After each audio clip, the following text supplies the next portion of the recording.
Ms Legalista here, aka Attorney Sheila. We are going to be looking at the short form template that you can use to file in this hair relaxer lawsuit. But before we do that, before we jump into that, and that's about 5 pages, it's a template.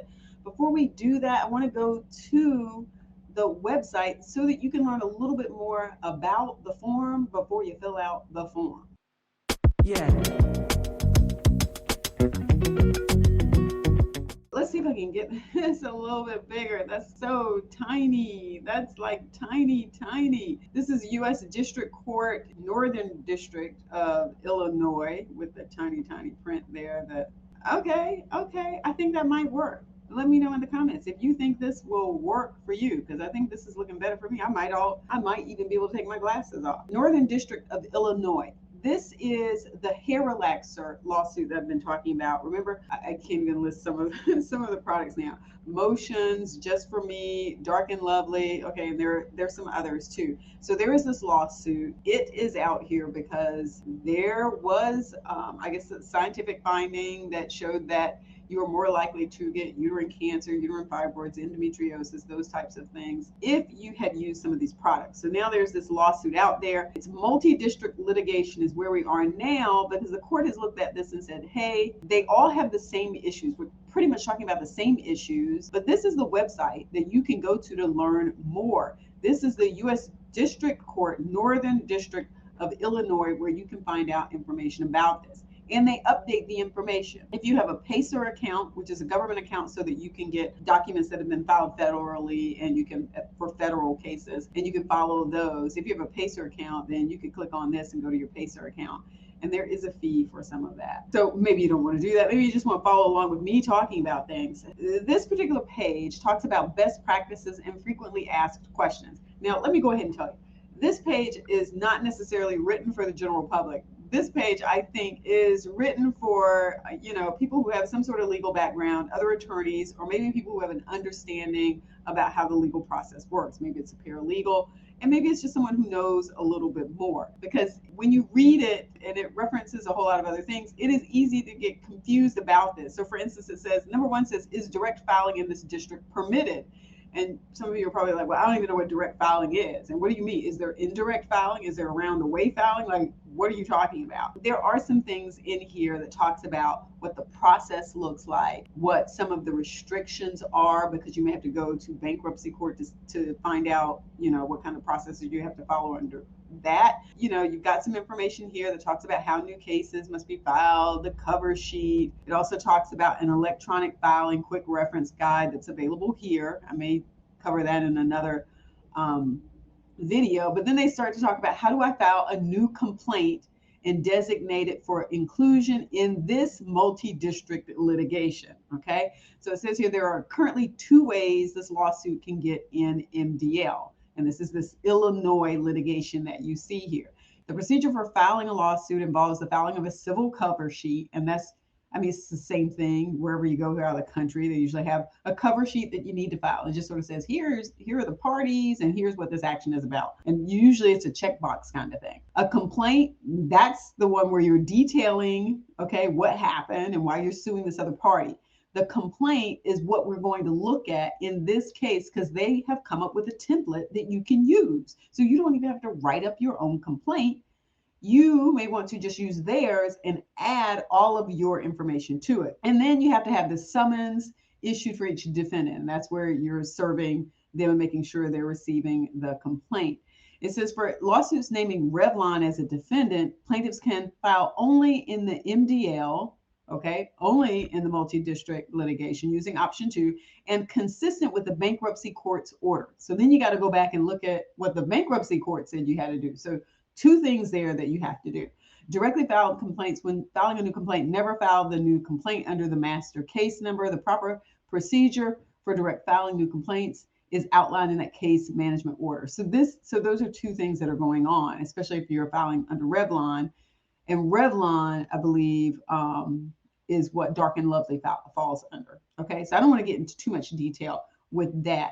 I want to spend more time talking about the actual short form. And the reason I'm on this page is because I want you to have this as a reference that you can go back and look at if you want to learn more about this. This can be one of those references that you have. Here's where we are. Is there a short form template complaint? Yes. Plaintiffs shall file and serve, remember you have to serve them the complaint, a short form complaint in every action that is directly filed in this MDL. The court approved the short form complaint on August 3rd, 2023, and it is subject to Case Management Order number 7, which sets forth the parameters for its use. The short form complaint is available also under forms on the MDL page. Okay, so you can actually scroll back up here because I opened this one up. Okay, so forms, here you go. Forms, short form complaint. And there we go. There we have it. Let's see if we can make this a little bit bigger. Too big. Okay, here we go. All right, so this is the short form complaint. This is what I want to sort of review with you. And again, I'm just reviewing this with you. I'm not your attorney. I'm not giving you any particular legal advice. I'm just giving you legal commentary and information, my thoughts and opinions about things, because I seem to have quite a few of these when it comes to this particular litigation. All right, so again, Northern District of Illinois, okay, this is in regards to hair relaxer marketing, sales practices, and products liability litigation. The other party is the defendant and you are the plaintiff. So your name would go up here where it says plaintiff and then the other party. So for instance, if you're suing Revlon and I don't know, Just For Me and all these other parties, you would need to put them there as defendants, okay? Parties to this action. And you can go through those and see which ones of those would apply in your case, because it could be that you only used one of those products. And so therefore you only have one defendant that you want to list. This is only 5 pages, so we can go through this, right? Number 1, plaintiffs, injured party or decedent, hereinafter plaintiffs, incorporate by reference plaintiff's master long form complaint. Okay, so the original sort of complaint filed as of May 15, 2023 as document number 106. Plaintiffs, your name, whoever you are, whoever is the party saying I was hurt, they did this to me, whoever you are, that's going to go in this line. You are the plaintiff. You are the one complaining.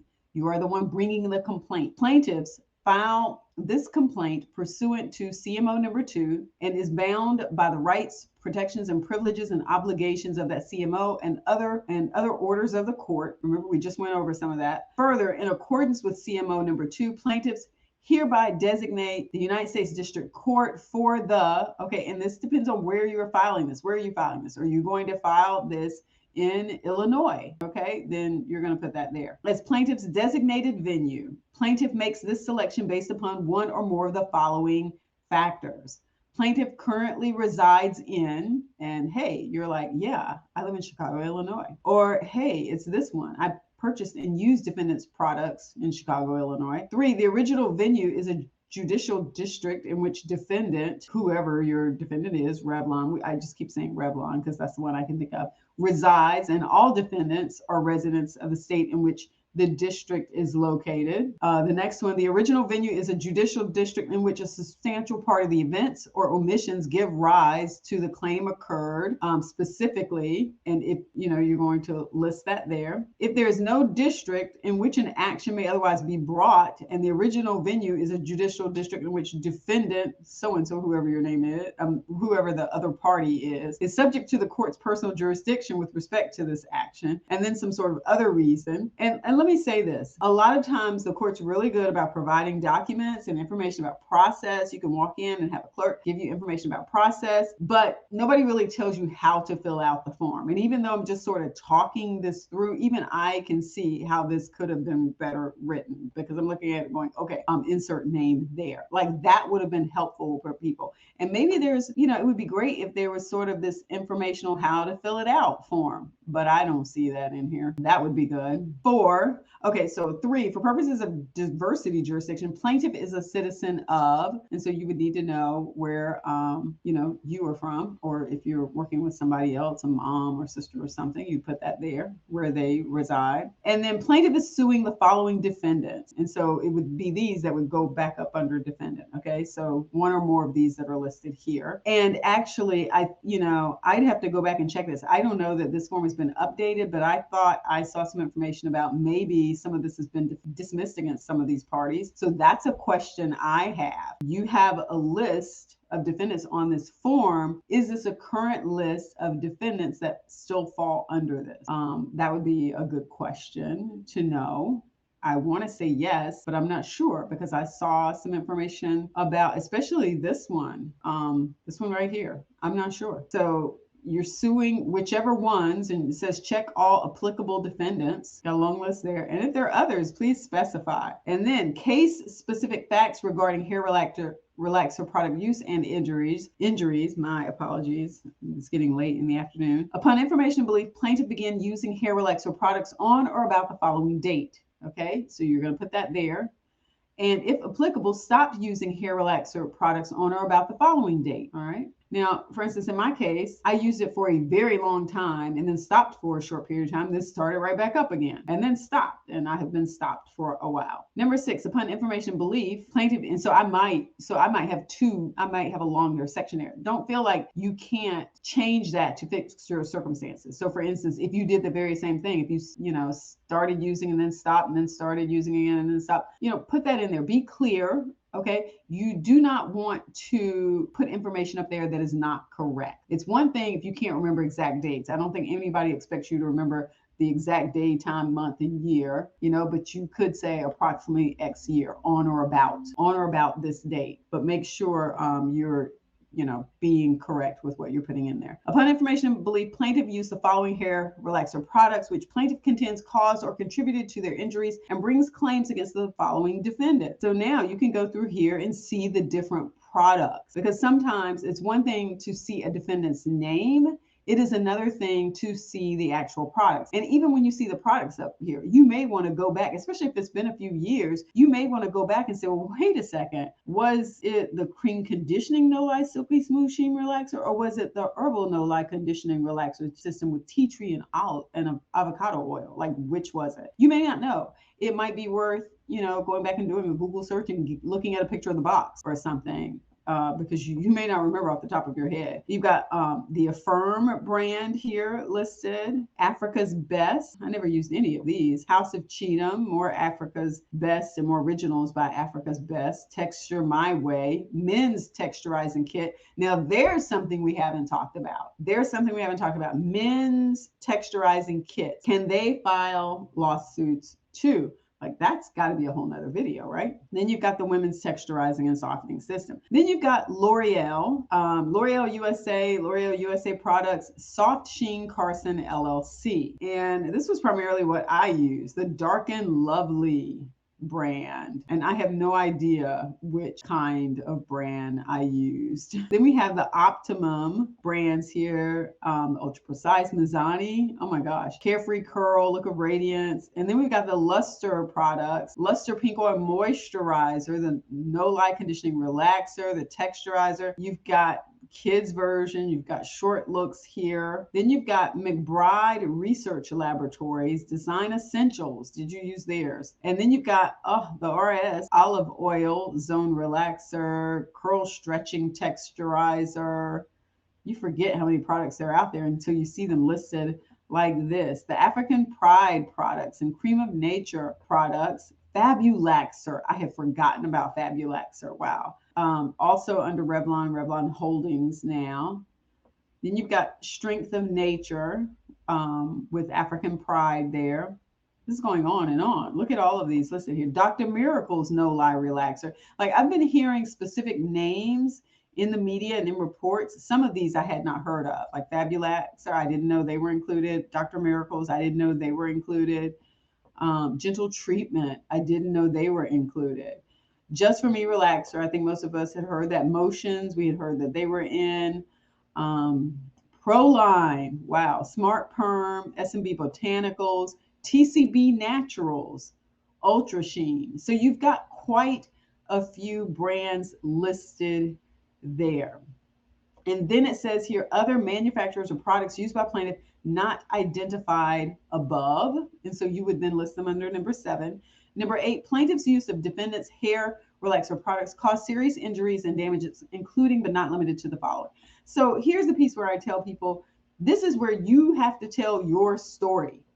This is the part that sort of matters the most, because if if they are able to prove causation, and if they say, hey, we're going to do this settlement, and you file a claim and you have to show certain things, you want to have already put in your complaint everything, all of the injuries that you believe are connected to your use of this product.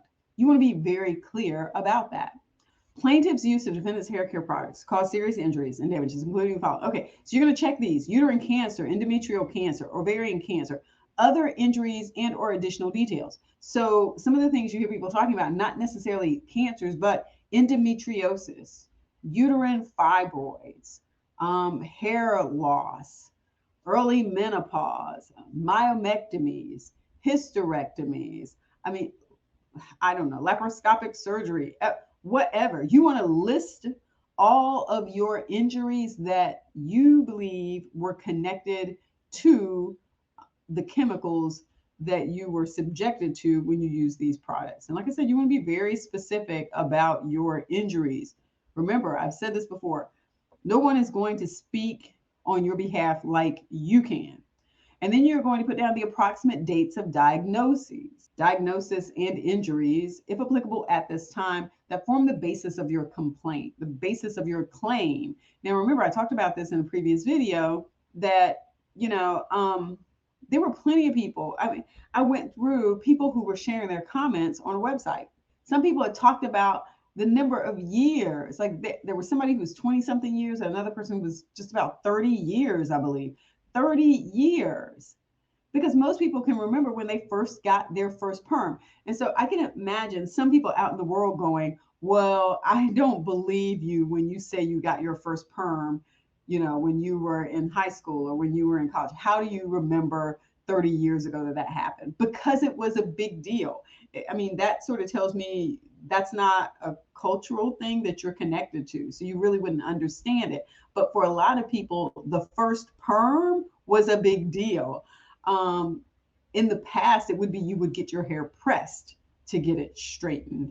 And so when you are graduating up to getting a perm, it's a big deal. And for a lot of people, they would remember when that happened, when they got their first perm. That's one reason why. And then second, because depending upon who put your perm in, you had to be prepared. You would be told, do not scratch your scalp.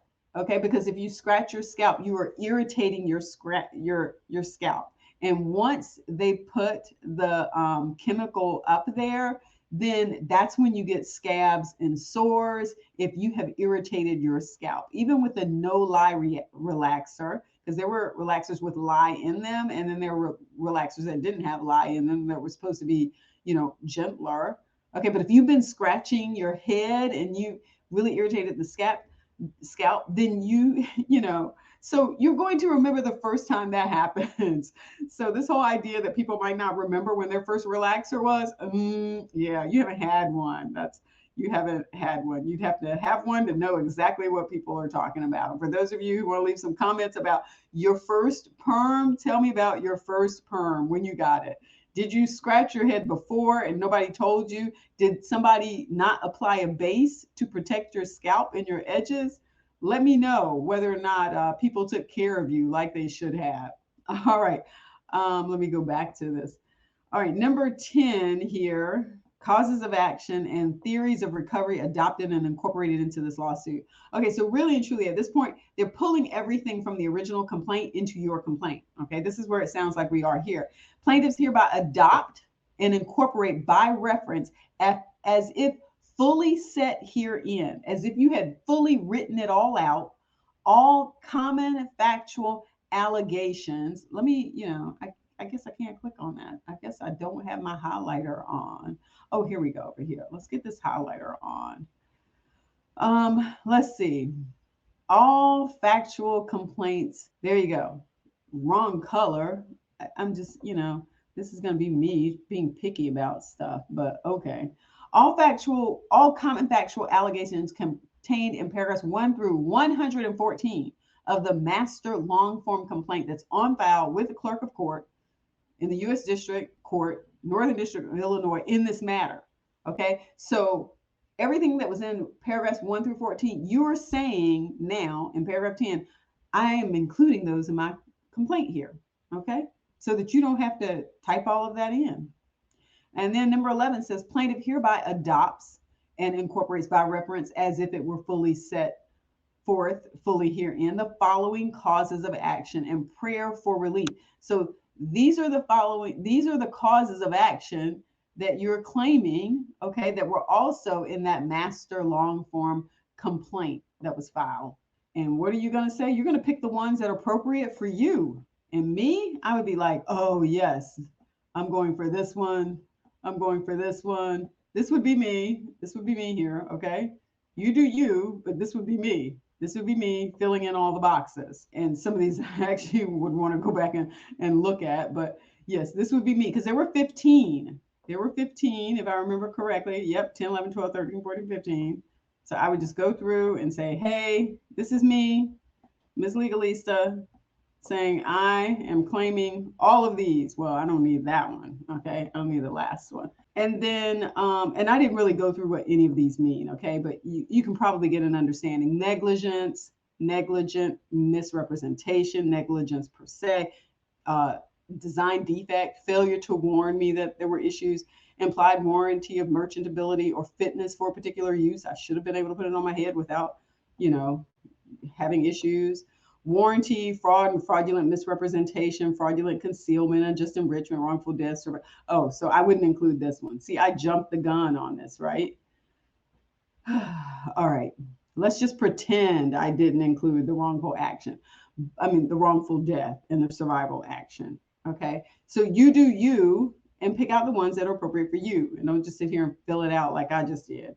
Consortium claim, if applicable, the following individuals allege damages for loss of consortium. And think about that.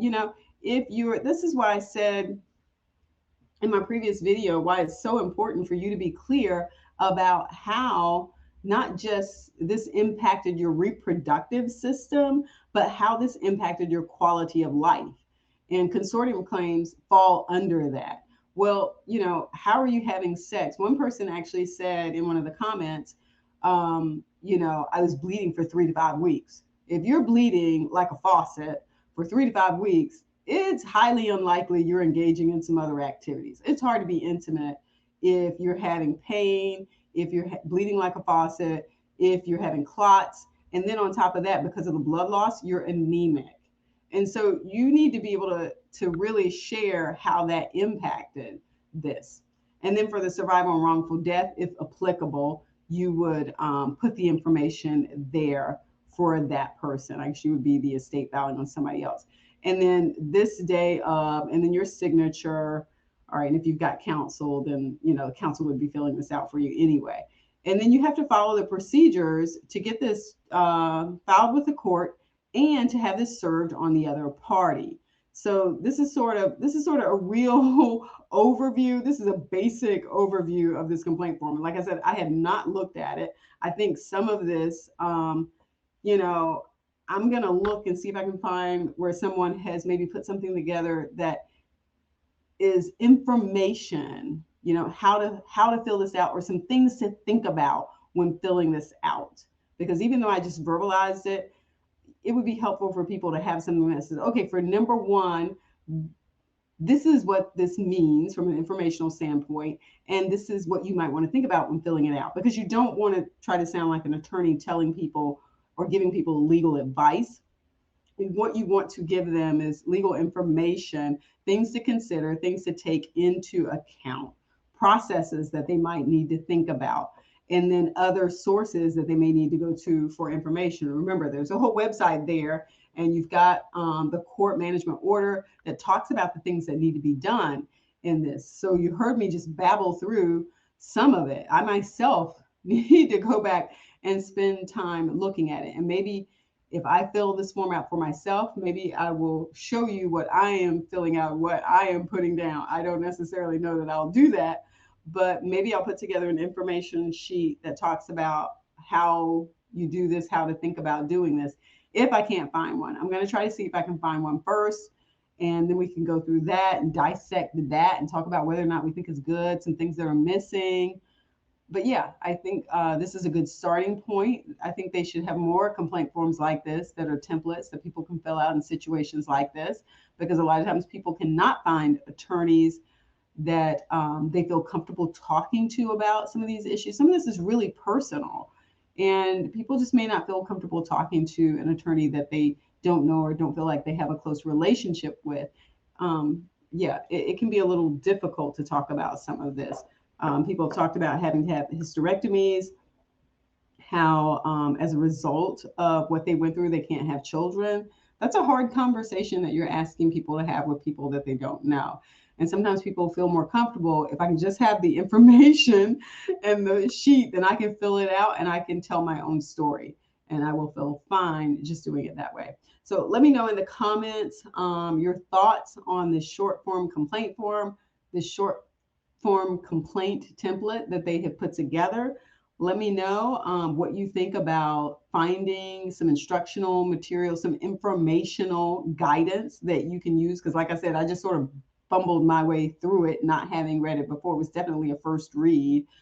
But there are some things to think about when you're filling it out. Hope this helps you out. Share this with people who you think might be interested in this. Don't forget to give the video a thumbs up. Put your comments if you used any of these products. If you're thinking about filling out this form for yourself or somebody else, yeah, I wish you the best. Don't forget to hit the notification bell so that you continue to receive alerts when I upload a new video about this. All right, peace.